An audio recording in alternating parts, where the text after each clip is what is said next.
இந்த தலைப்பு தருவதற்கான மிக முக்கியமான ஒரு காரணம் இருக்கிறது. என்ன காரணம் என்று கேட்டால், குர்ஆன் உருவாக்கிய சமூகத்தை பற்றி நான் சிலாகித்து உங்களுக்கு சொல்ல வேண்டிய தேவையில்லை. ரசூல் குர்ஆனை பொறுத்தல ஒரு அற்புதம், அதிசயம் என்று நிறைய கோணங்களில் பேசலாம். திருக்குர்ஆன் ஒரு வாழன்னு கேட்பேன், என்ன பேசன்னு கேட்பேன்.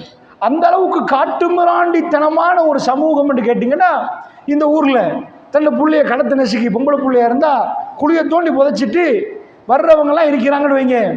அந்த மாதிரி ஆட்களுக்கு போய் பயான் பண்ணுங்கன்னா எப்படி பயான் பண்ணுன்னு கேட்போம். என்னப்பா புள்ளைய போட்டு ஆம்பளை புள்ளைன்னா அவங்களுக்கு சீங்கக்குட்டி மாதிரி கையில் வச்சுட்டு ஆம்பளை புள்ளைன்னு வாங்கலாம். பொம்பளை புள்ளை பெற்றுட்டாங்கன்னா அந்த பொம்பளை புள்ளைன்னு கேள்விப்பட்ட உடனே முகமெல்லாம் கருத்து போயிருமோ. முகமெல்லாம் கருத்து போகிறது மட்டும் இல்லாமல் சொந்த வாப்பா குழந்தைய கொள்ளுவாராம். அப்படிப்பட்டவர்கள் தண்ட புள்ளைய கொண்டதுக்கு பிறகு கர்வமாக வீதியில் நடந்து வருவார்கள். ஆம்பளை புள்ளை இருந்தால் ஒரு பெருமை.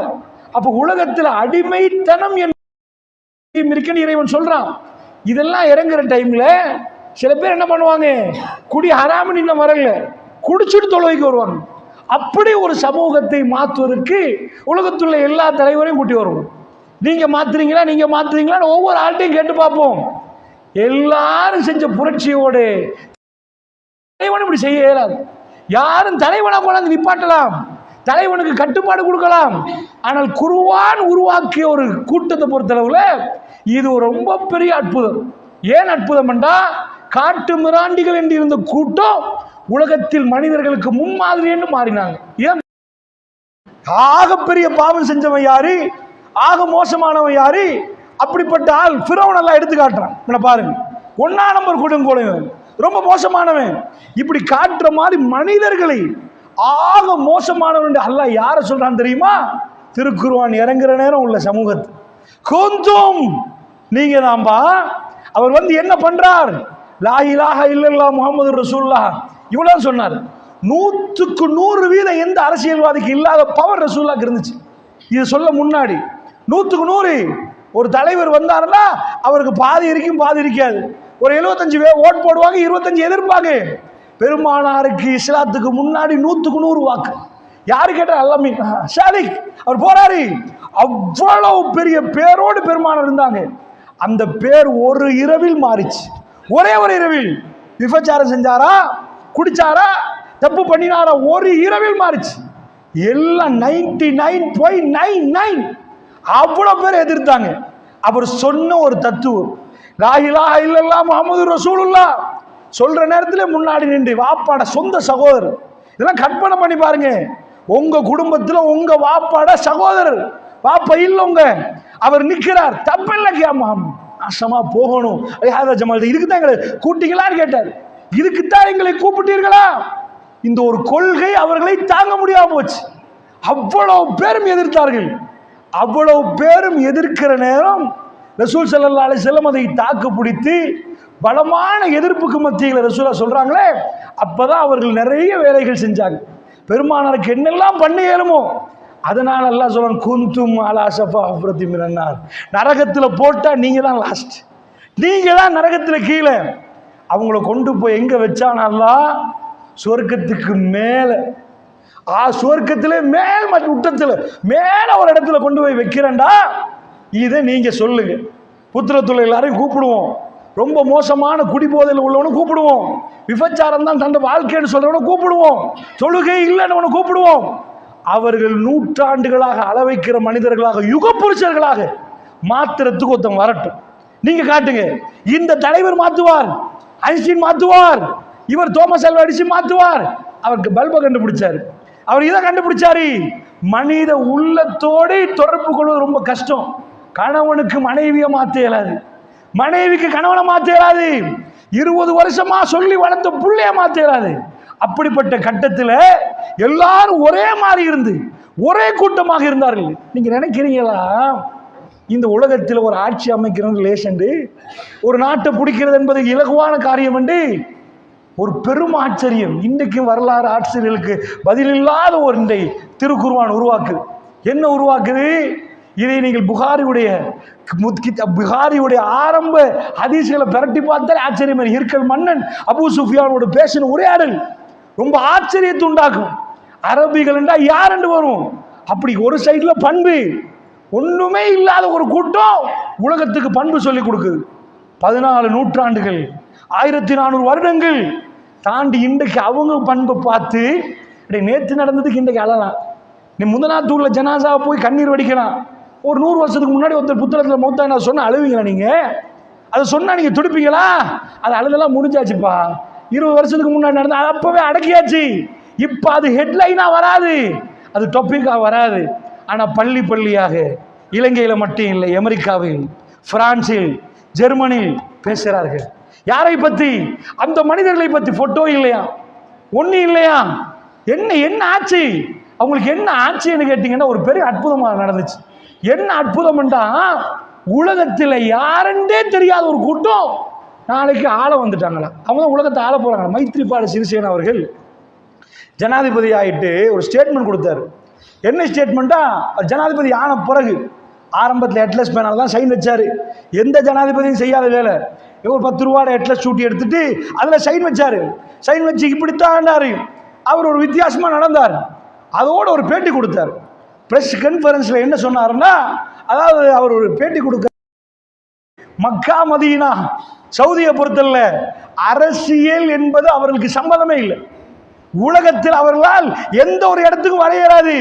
ஏனென்றால் அவங்கள்ட்ட பல்கலைக்கழகம் விட்டு பாடசாலை விட்டு எழுத தெரியாதவங்க கூட, எழுதியதை பார்த்து படிக்க தெரியாதவங்க கூட சொந்த நிற்கிறார்கள். டெக்னாலஜி தெரியுமானா தெரியாது, எதுவுமே தெரியாது. பெருமானார் வந்தார்கள் மக்காவுக்கு. 13 வருஷமா அவங்களை ஏற்றுக்கொள்ளல. மற்ற மீதி 10 வருஷத்துல ஒரு 7 வருஷம் கழிய பெருமானுடைய கை மேலோங்குது. மேலோங்குது. பெருமானார் விட்டு போகிற நேரம் ஒருவராக தொடங்கிய கொள்கை இந்த பக்கத்தில் அபூபக்கர் தொடங்கின கொள்கை பறக்குது. எங்க போகுதுண்டா, உங்க புள்ளைட்ட வீட்டுக்கு கொண்டு போய் நீங்களும் சேர்ந்து. அந்த மதீனாவுக்கு எந்த ஸ்பெஷலும் இல்லை. ஏதாவது கண்டுபிடிச்சாங்களா உலகத்துல? பெரிய பெரிய விஞ்ஞானி பிறந்த மண்ணா? அப்படி எதுவுமே இல்லை, ஒண்ணுமே இல்லை. மதீனா பெருமானார் வந்த பிறகு எல்லாம் கீழே சரசரன்னு உழுவுது. 1000 வருஷம் பழமையான ஒரு பெரிய சாம்ராஜ்யம். அந்த சாம்ராஜ்யத்துக்கு தலைநகரத்தில் பேர் நம்ம எல்லாருக்கும் தெரியுது, இத்தாலி. ஒரு நாட்டை தலைநகரமா வச்ச ரோம சாம்ராஜ்யம் கண்ணு முன்னாடி உழுவுது. ஈரான் என்ற நாட தலைநகரமா வச்சு கொண்ட பாரசீக சாம்ராஜ்யம். சாம்ராஜ்யம் ஒரு நாடை நினைக்காதீங்க. இந்த நாடு இலங்கை எடுத்துக்கொண்டீங்கன்னா அதுல ஒரு மன்னர் இருப்பாரு. அவர் சின்ன மன்னர், குட்டி மன்னர். இவருக்கு பெரிய மன்னர் ஒருத்தர் இருப்பாரு. அந்த கீழே வந்துட்டா இந்த நாட்டில் உள்ளவெல்லாம் சின்ன மன்னர், சிறிய மன்னர்களாக ஆயிடுவாங்க. குட்டி மன்னர்.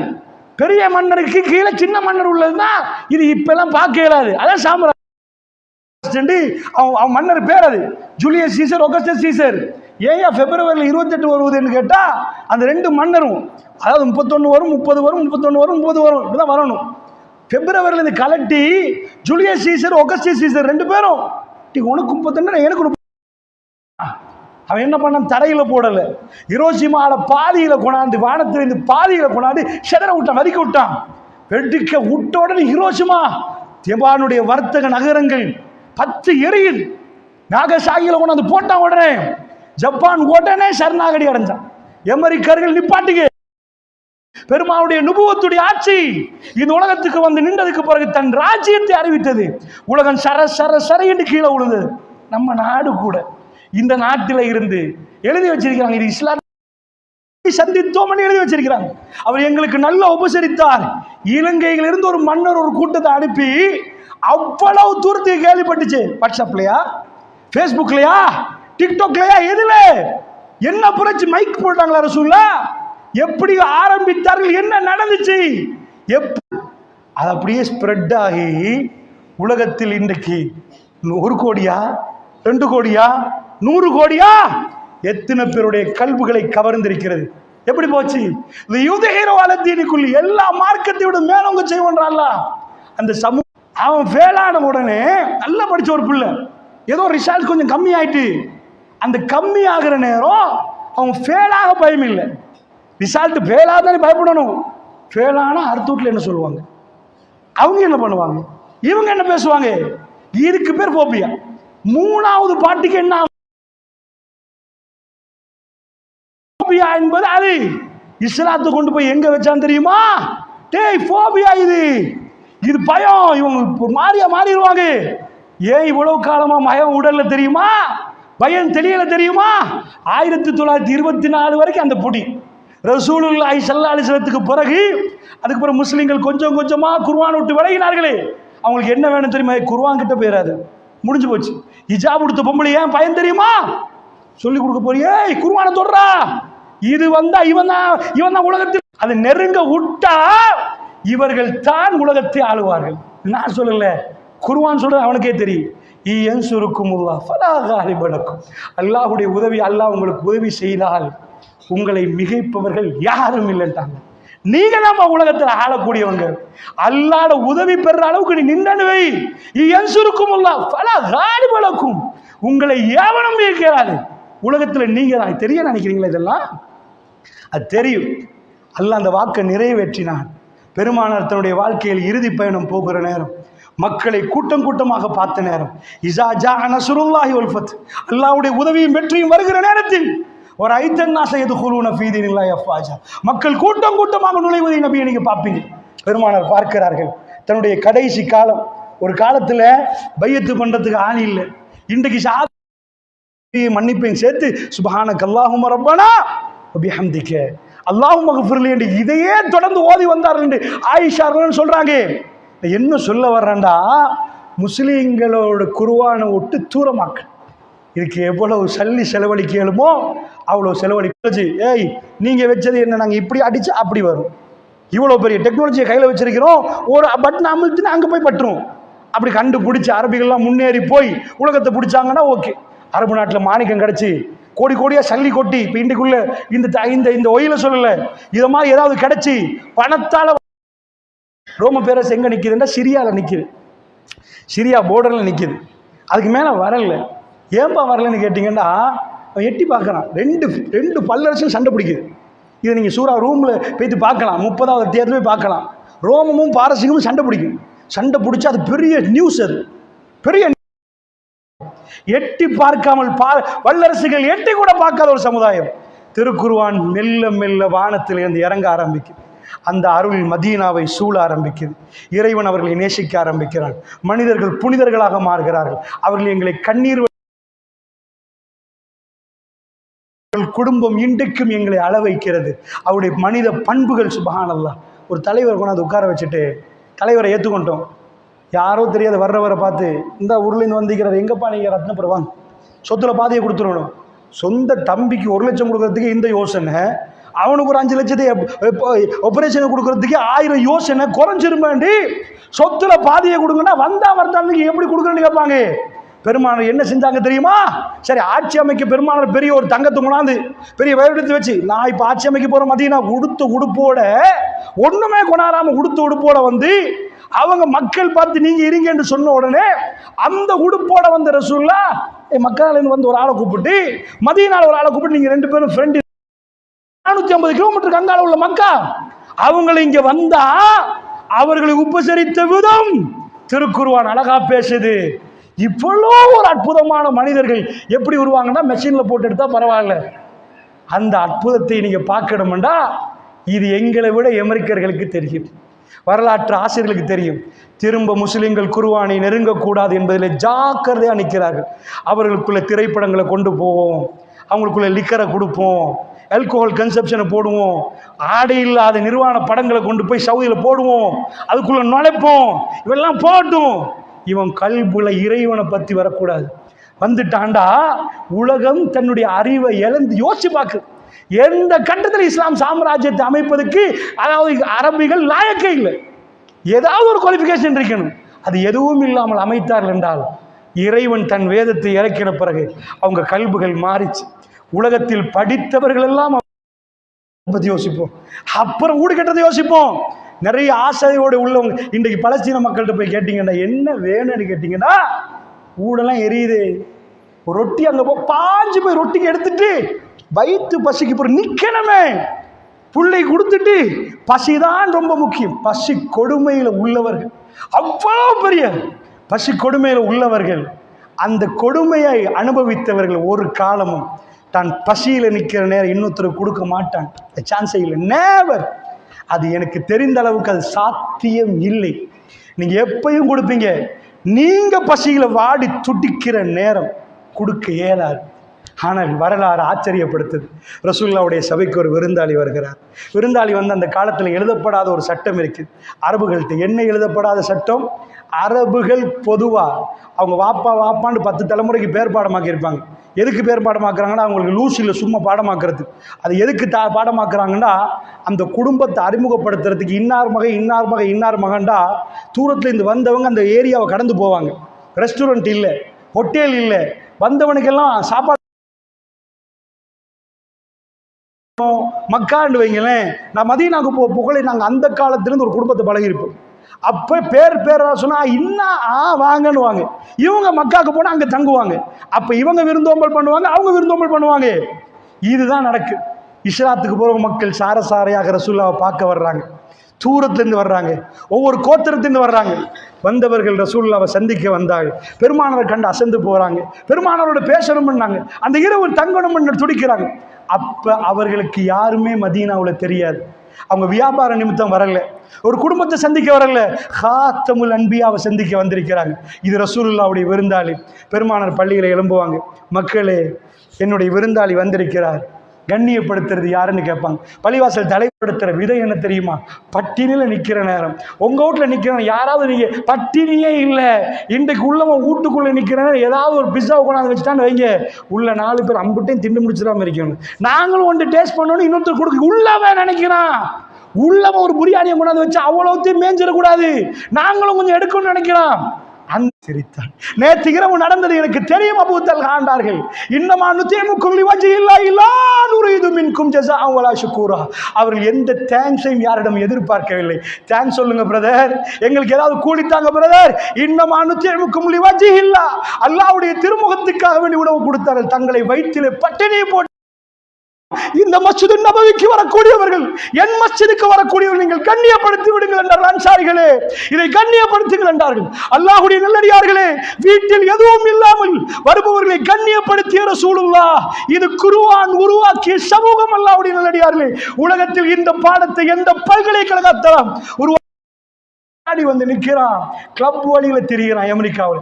ஏன்பா கிளப்புக்கு போறீங்கன்னு கேட்டேன். சுப்ஹானல்லாஹ், அமெரிக்காவுடைய சிச்சுவேஷன்ல ஒன்றை சொல்லுகிறேன், நல்லா ரொம்ப வெட்கமாக இருக்கிறது. இன்றைக்கு அவர்கள் என்னப்பா எல்லா வகையிலையும் அவர்கள் தன்னுடைய வாழ்க்கை, ஒரு மனுஷனுக்கு அதாவது திருமணத்தில் கொடுக்குற ஒரு மனுஷனுக்கு ஒவ்வொரு பருவம் இஸ்லாத்துல இல்லை. ஆனா அந்த மாதிரி புள்ளைய மறைச்சிடணுமா? அதே புள்ளைய கொம்பரண்டாகி மறைச்சவன் கல்யாணம் பண்ணி கொண்டாந்து வெளியே வைப்பான். இங்கே தெரியுது, அங்கே தெரியுது, உள்ளதெல்லாம் தெரியுது. அவனும் மான மரியாதை இல்லாதவன் திருமணம் முடிக்கிறான். அவன் 50 பேருக்கு காட்சி பொருளாக காட்டி மனைவி என்றான். அந்த மாதிரி பார்த்துருப்பீங்க நீங்கள் சில பேர். அமெரிக்காவோட சிச்சுவேஷன் எப்படி தெரியுமா? இவன் சொல்கிறான் சைக்காலஜி படி, அந்த புள்ளைக்கு இப்போ ஒரு விளையாட்டு இருக்கு, அது வெக்கம் சொல்ல இயலாது, பப்ளிக்காக பேச இயலாது, ஒரு வெக்கமானது. பெத்த தாய் தன்னை வாகனத்தில் கொண்டு போய் அந்த கிளப்பில் இறக்குவாங்க. கிளப்பில் இறக்கினா என்ன கிளப்னு நினைக்கிறீங்க நீங்கள்? அது புரிஞ்சா? அவர் சொல்கிற அந்த தாய் சொல்கிற, டோன்ட் பி ப்ரெக்னென்ட் ஆகாது, don't be pregnant, take your safety precautions. புரிஞ்சா? அது என்ஜாய் யுவர் செல்ஃப். அது எல்லாமே பிரச்சனை. அந்த மனித கல்புகளுக்கு ஏற்படுத்தும் மாற்றங்கள். அபூ ஹுரைரா ரலியல்லாஹு அவர்கள் ஒரு நாள் பட்டினி உச்சக்கட். அவர் இஸ்லாத்துக்கு வந்தது லாஸ்ட் மூமெண்ட்டில் 8ல் 2 வருஷம் ரசூலுல்லாஹ் முன்னாடி நின்றவர். அவ்வளோதான். 2 வருஷத்தில் அறிவிச்ச ஹதீஸ்லாம் இவ்வளோ, அவ்வளவுதான். அதில் அவர் ரசூலுல்லாஹ்வை கண்டு மயங்கிட்டார். பட்டினியில் மயங்கி கீழே விழுந்து விடுவேன், என் மேலுக்கு மேல் ஏறி பிள்ளைகள் விளையாடும் பைத்தியம் என்று நினைத்து பெருமானார் வீடை தாண்டுகிற நேரம் என் வயிற்றை கொண்டு போய் அழுத்தி அந்த அளவுக்கு பசியெல்லாம் நான் இருந்திருக்கிறேன். அப்படியே ஒரு நாள் நிற்கிறேன், அபூபக்கர் வர்றாங்க. குருவானா எனக்கு கேட்க வைக்கும், அவ்வளோ பசி. நான் ஒன்று கேட்குறேன், அஸ்ஸலாமு அலைக்கும் சொல்லிட்டு கேட்குறேன். அவரும் ஏதோ சொல்லிட்டு ஒரு கதையை நாங்கள் கதைக்கிறோம். அந்த கதை 2 நாளோட முடியும், 4 வருஷத்துக்கு நிற்கும், சில நேரம் ஒரு 40 வருஷத்தில் முடிஞ்சிடும். 1400 வருடங்களுக்கு முன்னாடி அவர் சொன்ன செய்தி அவர் மனசில் நினைச்சது அவர் வெளியிடுறாரு. என்ன சொல்றாரு? பால் கோப்பம் வந்துட்டு, அல்ஹம்துலில்லாஹ். இஸ்லாமிய மரபு என்ன? நான் விருந்தாளியை கூட்டிட்டு வந்தேன், விருந்தாளிக்கு அவருக்கு தான் முன்னுரிமை, அதான் மரபு. வலதுல இருந்தா வலதுக்கு கொடுக்கணும். இப்போ என்னாச்சு? இவரை கொண்டு போய் ரசூலுல்லாஹ் சொல்றாங்க, அபூ ஹுரைரா பாலை கண்டுடனே மகிழ்ச்சி, பெரிய மகிழ்ச்சி, பால் கோப்பை. அல்ஹம்துலில்லாஹ். பசியில உள்ளவனுக்கு நீங்க எதை காட்டினாலும் மகிழ்ச்சி வராது. சின்ன பிள்ளை, நீங்க பெரிய கோடீஸ்வரன் வைங்களேன், சின்ன பிள்ளை உங்கள்ட்ட இருக்குது மகன், அவர்கிட்ட போய் மகன் நான் தான் ஊர்ல பெரிய புத்தகத்திலே பெரிய கோடீஸ்வரன், நீ கார் கேட்டலையா வாப்பா, இந்த பெஞ்ச் காரை கொண்டாந்து முன்னுக்கு வச்சிருக்கிறேன். உங்க ஆட்கள் இருக்கிறாங்களே முன்னாடி, இவர் தான் லீடர், இருப்பாங்களே 70 பேர், கொஞ்சம் அந்த அந்த மாதிரி அவங்கள கூட்டிட்டு வாங்க. இவர் சொல்லுகிறார், அல்லாஹ்வுடைய தூதர் எனக்கு போக சொன்னாங்க. ஏன் தெரியுமா, எனக்கே போதாது, இதை கொண்டு போய் அவங்களுக்கு கொடுங்கண்டா. அவங்களுக்கு அவரை பற்றி அறிவிக்கிறார்கள். இப்பொழுது இஸ்லாம் பெரிய இடத்துக்கு போய்விட்டது. எவர்களுக்கு சாப்பிட வழி இல்லையோ அவர்கள் இப்பொழுது ஒவ்வொரு பகுதியில் கவர்னர்களாக, மன்னர்கள் மாதிரி கவர்னர்களாக நிற்கிறார்கள். அவரை பற்றி ஒரு தோழர் சொல்லுகிறார், அபூ ஹுரைராக்கு தான் அமீர் என்பதே மறந்துவிட்டது. ஏனென்றால் உமர் பின் கத்தாப் என்ற ஒரு பொலிட்டிக்கல் லீடர் யாருன்னு தெரியுமா உங்களுக்கு? இலங்கையில் ஒரு பொலிட்டிக்கல் லீடரை பொறுத்தல்ல, அவர் என்ன பண்ணியிருப்பாரு, புக்கெல்லாம் படித்து நிறைய அவங்க படிக்கிறதெல்லாம் பொலிட்டிக்கல் லீடர்ஸை பற்றி தான் படிச்சிருப்பாங்க.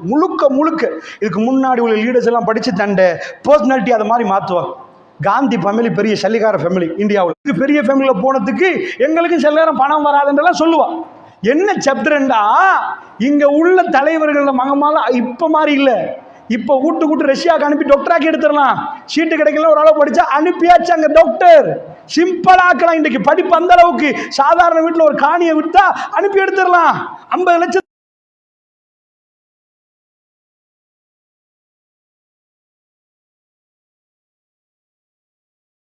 போனால் அவர்கள் அவ்வளோ பெரிய ஃபேமிலியில் இருக்கணும். காந்தி ஃபேமிலியிலேருந்து மகாத்மா காந்தி அனுப்புகிறாங்க. அனுப்பினா டை கோட்லாம் போட்டு ஷூவெல்லாம் போட்டு வருவார்னு பார்த்தா மகாத்மா காந்தி வேற மாதிரி வர்றாரு. அவர் சொல்றாரு, நான் ட்ரெயினில் போகிறேன், ஒரு சம்பவம் நடந்துச்சு. சம்பவம்லாம் சொல்றதுக்குரிய டைம் இல்லை. என்ன நடந்துச்சு, மகாத்மா காந்தி டீச்சர் மாதிரிலாம் யாருன்னு கேட்டால் பெரிய பெரிய ஆட்கள், லியோ டோல்ஸ்டாய் அந்த மாதிரி பெரிய, இவ்வளோ பொலிட்டிக்கல் லீடரை படித்த மகாத்மா காந்தி இந்தியாவில் எல்லாத்தையும் கழட்டி போட்டு, அதான் செருப்பு வேணான்ட்டு, நீ என்ன மாதிரி நட, நான் வெறும் காலம் நடக்க போறேன், இஹ்ரா மாதிரி ஒரு துணியை போட்டுட்டு நான் என்ன மாதிரி விடு, இப்படி வா இந்தியாவை கெட்டுவோண்டு. லண்டன்ல படிச்ச எந்த அகம்பாவம் இல்லை. இன்றைக்கு இந்தியர்கள் மறக்கல. இந்தியாவின் தேசிய தந்தைன்னு சொல்றாங்கன்னா இந்தியாவை கொஞ்சம் நெஞ்சமாவது களவெடுக்காம செஞ்சவர். அவர் வாயிலிருந்து ஒரு தடவை வெளியாயிட்டு அவர் படிச்ச எல்லா தலைவரையும் தூக்கி ஒரு பக்கத்துல போட்டு இந்தியா இதை மாத்தணும்டா, இதான் பொலிட்டிக்கல் லீடராக நின்று பேசுகிறார் என்றா அவர் கொட்டுன்னு கொட்டுது. அவ்வளவு பணம் கொட்டுறனர். உமர் பின் கத்தாபை பார்த்தா யாரு, ஷாஹிபுர் ரசூல், ரசூலுடைய ஒரு தோழர், குர்ஆன் உருவாக்கிய மனிதர்கள். அவர் சொல்லுவாரே, ரசூலுடைய தோழர் எப்படி நடக்கிறார், அவருடைய கீழாடையில் ஒட்டு போடப்பட்டிருக்கு. மாமன்னர். அவரை சந்திக்கிறதுக்கு பெரிய பெரிய மன்னெல்லாம் வருவாங்க. என்ன கேள்விப்பட்டு பெரிய சின்ன லேண்டே ஆட்சி பண்றாரு. சின்ன பகுதியை நினைக்கிறீங்களா, உலகத்தில் ஒரு பிரம்மாண்டமான பகுதி அவர் கையில நிக்குது. அப்படி மன்னர் அவரை சந்திக்க வர நேரம், இந்த வரலாறுல ரொம்ப முக்கியமான ஒரு செய்தி, சின்ன பிள்ளைகள் ஆடிட்டு நிற்கிறாங்க. அவர் எங்க தேடினாலும் இல்லை. எங்க மன்னர், இந்த பிள்ளை கையில் உள்ள நேரம், லுஹா நேரம், தூங்குற நேரம். அவர் அங்கே பாருங்க, அந்த மரத்துக்கடியில் போய் பார்க்குறாங்க. நிஜமாவே அந்த மரத்துக்கடியில் அவர் நிம்மதியாக தூங்குறாரு. தஹஜ்ஜத்துக்கு எழும்பினவர்கள் அவர்கள் ஒரு பகுதி தூங்குவார்கள். அந்த தூக்கத்தில் ஈடுபட்டு கொண்டிருக்கிற அசந்து போனார்கள். பெருமானாரை பார்த்து தன் வாழ்க்கை அமைத்துக் கொண்டு தோழர்கள் எல்லாம் அவருடைய நல்லடியார்களே, தான் உலகத்தையே கையில் கொடுக்கிற நேரம் அவர்கள் உலகத்தை பார்த்து மாறவில்லை. இவங்களுக்கு ஏதாவது செக் பண்ணாங்களான்னு கேட்டா குர்ஆனை ஓதினார்கள். அது கல்புகளை மாற்றியது, மனித புனிதர்களாக மாற்றின. இந்த புரட்சி எனக்கு இப்போ கொண்டு வாங்க, எவனையாவது கொண்டு வந்து உட்கார வச்சு இதை செய்ய சொல்லுங்க பார்ப்போம். இது இம்பாசிபிள் டார்கெட். அல்லாஹ் அவங்க கையில் துனியாவை கையில் கொடுத்துட்டு, இப்போ நீங்கள் தான் துனியாவை ஆளக்கூடியவர்கள், நான் என் வாக்குறுதியை நிறைவேற்றிட்டேன்டா. ஒரு சமுதாயம் தோத்து விட்டது, புதிய சமுதாயத்தை நான் உருவாக்கிட்டேன். ஒரு சமுதாயம் இணை வைத்தார்கள், அந்த நபியுடைய சமுதாயத்தை நான் டிஸ்குவாலிஃபை பண்ணிட்டேன், அவங்கள ஓரமாக்கிட்டேன். இப்போ இந்த நபி அந்த சமுதாயத்தை கொண்டு வந்த ஆட்சியை கையில் கொடுத்து குர்ஆனுடைய ஆட்சியை அல்லாஹ் காட்டி அவர்களை கண்ணியப்படுத்துகிற நேரம், மெல்ல மெல்ல குர்ஆன் விட்டு நகர்ற நேரம், அவங்க கையில் இந்த ஆட்சி அல்லாஹ் எடுத்துட்டு நீங்கள் இப்போ ரொம்ப மோசமாக போயிட்டீங்க என்ற அல்லாஹ் ரப்புல் ஆலமீன் ஒரு பகுதியை தந்திருக்கிறான். அந்த காலகட்டத்தில் நானும் நீங்களும் வாழ்கிறோம். அல்லாஹ்வுடைய நல்லடியார்களே, அதனால் ஒரு விஷயத்தை புரிந்து கொள்ளுங்கள். இந்த உம்மத் இவ்வளவு தூரத்துக்கு வருவதற்கான மிக முக்கியமான ரகசியமாக தான். இன்னும் சொல்ல போனால் உமர் பின் கத்தாப் அவங்க சஹாபாக்கள் குர்ஆன் உருவாக்கிய மக்களை பற்றி நீங்கள் பார்த்தீர்கள் என்று சொன்னால், சிரியா பிடிக்கப்படுகிறது. சிரியா பிடித்த உடனே அமீருல் முஃமினீன் வர சொல்றாங்க, வாங்க நாங்கள் பிடிச்சிட்டோம், சிரியா என்பது ரசூலுல்லாவுடைய கல்வியில் நேசமான உள்ள தேசம். அது ஷாம். ரசூலுல்லா சொல்ல போக்கல எங்கள் ஷாம் என்பார்கள். மலக்குமார்கள் தங்கள் ரெக்கைகளை தாழ்த்திய பிரதேசம்.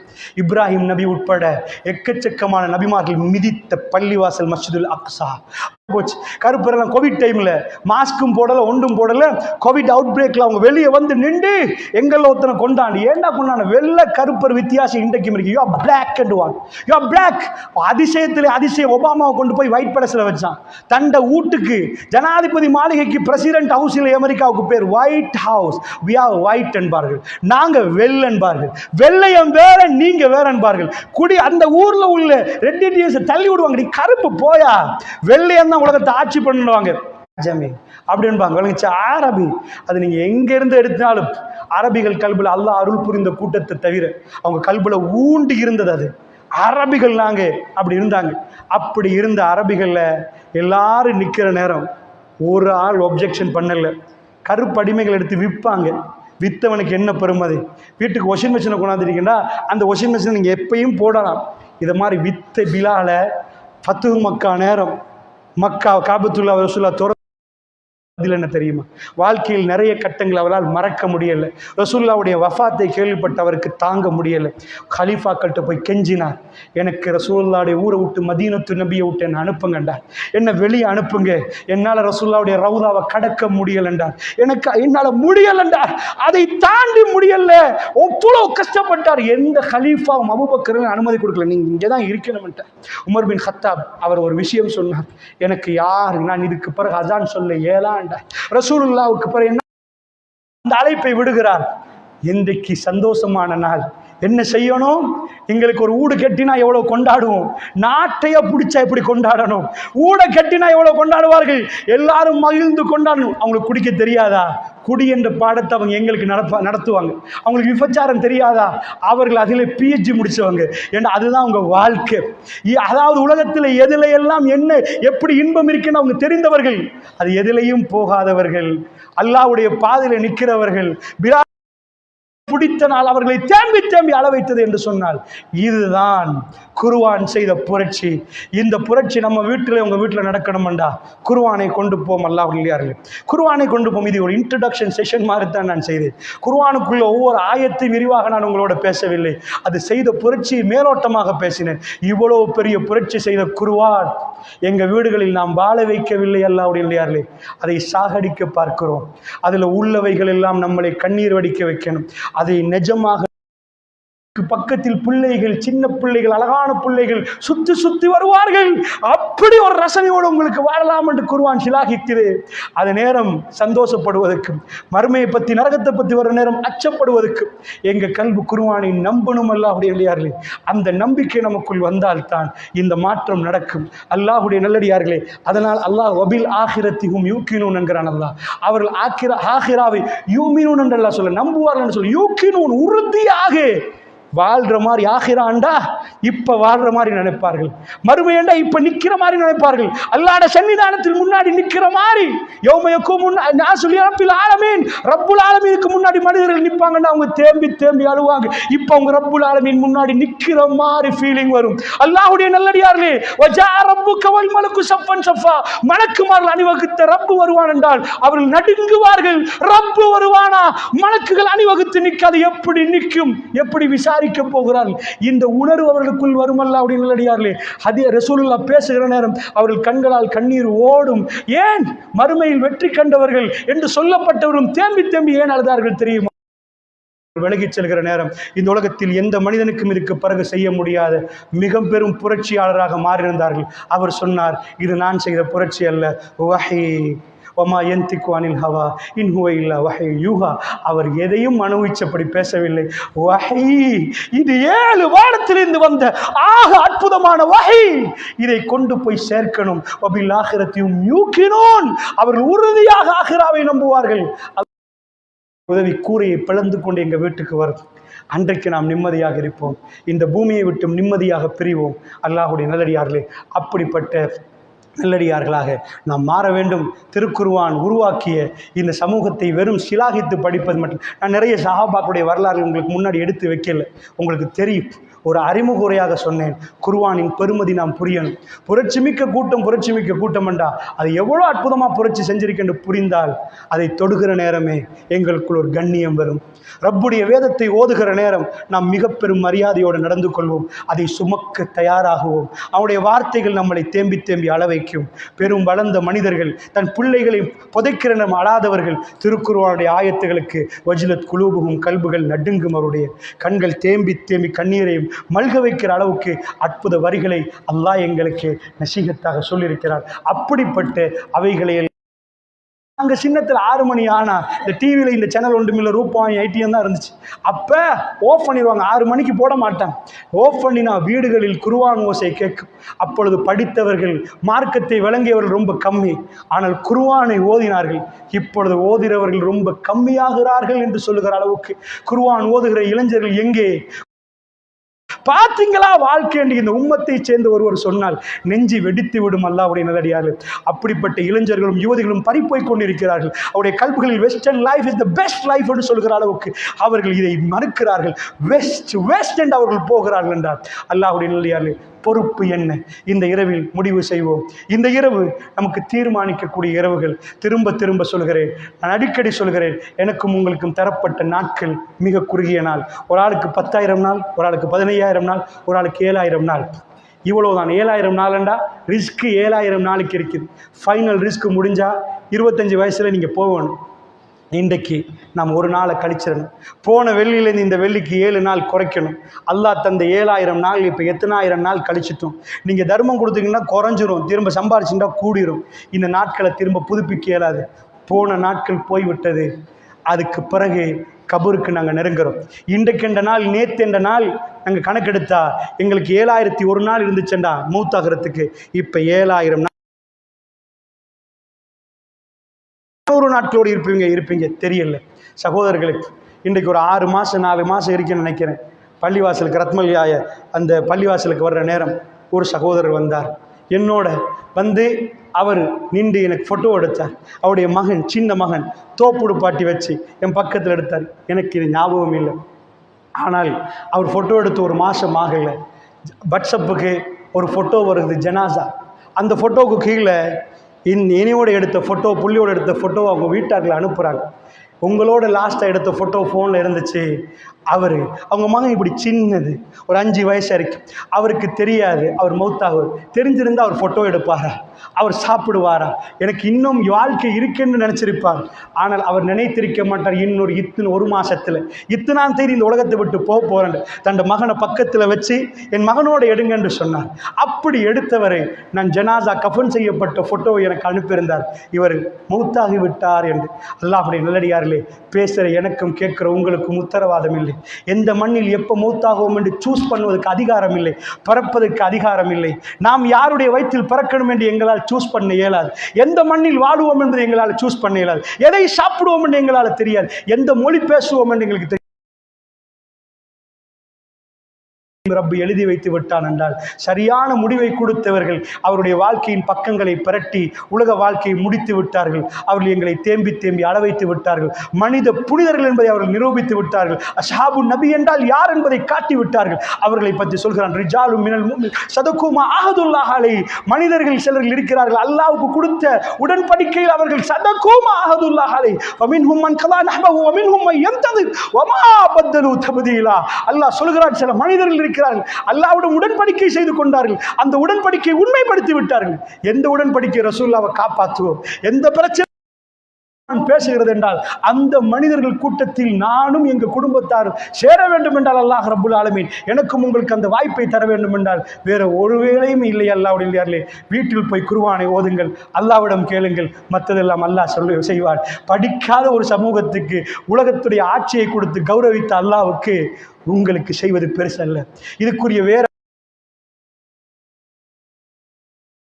வாழ தொடங்குங்கள், வாழ்க்கையில் எடுங்கள். ரசூலுல்லாஹ் யார் என்று கேட்டால் தன் மனைவி ஆயிஷா ரலியல்லாஹு அன்ஹா அவர்கள் சின்ன வயசு. இன்றைக்கு சொல்லுவார்கள் சின்ன வயசை முடிச்சு கொடுத்தா இந்த வயசுல வாழ ஏழுமான்னு கேட்பாங்க. ஆயிஷா நாயகி ரசூலுல்லாஹ் மேல வச்ச அன்பும் வேற, புரிஞ்சு கொண்ட விதமும் வேற. ஒரே பதில், யார் ரசூலுல்லாஹ்னு கேட்டா அவருடைய பண்பு குர்ஆன்ன்றாங்க. குர்ஆனை படிச்சிருக்கிறீங்களா? அதான் அவர்ன்றாங்க. பாருங்க, சுப்ஹானல்லாஹ் சுப்ஹானல்லாஹ், கலாமுல்லாஹ், அல்லாஹ்வுடைய கலாமை உயிர் கொடுத்து வாழ வைத்தவர் இந்த மண்ணிலே நாயகம் ஸல்லல்லாஹு அலைஹி வஸல்லம். வரஃபஅனா லக திக்ரக், அல்லாஹ் சொன்னான், நபியே நீங்க உங்க பணியை முடிச்சிட்டீங்க, வரஃபஅனா லக திக்ர், உங்க புகழை இப்ப நாங்க தூக்குவோம்டா, அல்லாஹ் உங்க புகழை நாங்க மேலோங்க வைப்போம்டான். இன்றைக்கும் பிறக்கிற குழந்தைகள் முஸ்லீம்கள் ரசூலுல்லாஹ் மேல என்னமோ தெரியல, இனம் தெரியாத ஒரு மரியாதை, இனம் தெரியாத ஒரு பிரியம். வரஃபஅனா லக திக்ரக், உங்க புகழை நாங்க மேலோங்க வைப்போம் என்று சொன்ன வாக்குறுதி நிறைவேற்றிருக்கிறான்டா ரப்புல் ஆலமீன். குலுங்கிட்டுண்டாங்க, வானத்துடைய கதவுகள் திறக்கப்படுதுண்டாங்க, ஜனாசாவுக்கு வானவர்கள் கீழே இறங்குறாங்கண்டாங்க. சஹாபாக்கள் ஜனாசாவை தூக்கினார்கள், தூக்கி கொண்டு போய் அடக்கினார்கள். சொன்னார்கள், யார் ரசூலல்லாஹ் வெயிட்லெஸ் என்றார்கள், ஜனாசா பாரமே இல்லைண்டாங்க. ரசூலுல்லாஹ் சொன்னாங்க, மலக்குமார்கள் சுமந்தாங்கண்டாங்க. ஓடு வாழக்கூடாது என்பதற்குத்தான் இவ்வளவு பிரச்சனைகள், இஸ்லாத்தை பற்றி இவ்வளவு பெரிய குற்றச்சாட்டுகள் என்றால் அவர்களுக்கு தெரியும், முஸ்லிம்கள் குர்ஆனை தொட்டார்கள் என்றால் அவர்கள் எங்கேயோ போய் விடுவார்கள். மனித புனிதர்கள் வானம் அவர்களுக்கு திறந்து கொடுக்கப்பட்டால் அவர்களோடு